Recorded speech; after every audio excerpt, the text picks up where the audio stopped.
La loi Marchandeau de 1939, donc cette première loi française contre le racisme, est une loi qui va être d'abord abrogée, supprimée par le gouvernement de Vichy du maréchal Pétain pendant la guerre en 1940, après la défaite de l'armée française, et qui va être rétablie à la Libération avec le reste de la législation républicaine.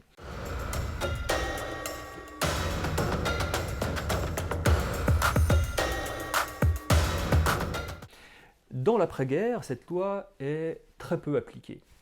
Et pourtant, il y a du racisme, évidemment, il y a de l'antisémitisme. Ce n'est pas parce que le nazisme ou Vichy ont été vaincus que ces phénomènes ont disparu de la société française.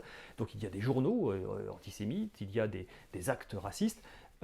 Simplement, les juges ou l'opinion publique n'est pas encore complètement acculturée à cette question de l'antiracisme. C'est-à-dire que la thématique de l'antiracisme est encore assez nouvelle et comme le ministère public, c'est-à-dire le ministère de la Justice, comme c'est prévu par la loi, doit avoir l'initiative en la matière de poursuites judiciaires, eh bien, il ne se passe pas grand-chose. Et comme les associations antiracistes, il y en a deux à cette époque-là, la LICA, la Ligue internationale contre l'antisémitisme, et le mouvement contre le racisme, l'antisémitisme et pour la paix, le MRAP, eh bien, comme ces organisations n'ont pas la compétence pour saisir le juge et se constituer partie civile, eh bien, il y a finalement très très peu de procès.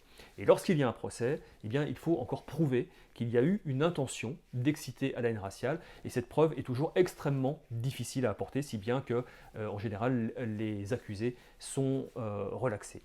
Et puis il y a un dernier point, c'est que la discrimination ne fait pas partie des délits sanctionnés par la loi de 1939, et pourtant dans cette société d'après-guerre, société des époques des Trente Glorieuses, avec un développement industriel important, avec une immigration en provenance des colonies ou des ex-colonies, eh bien la discrimination devient un phénomène important.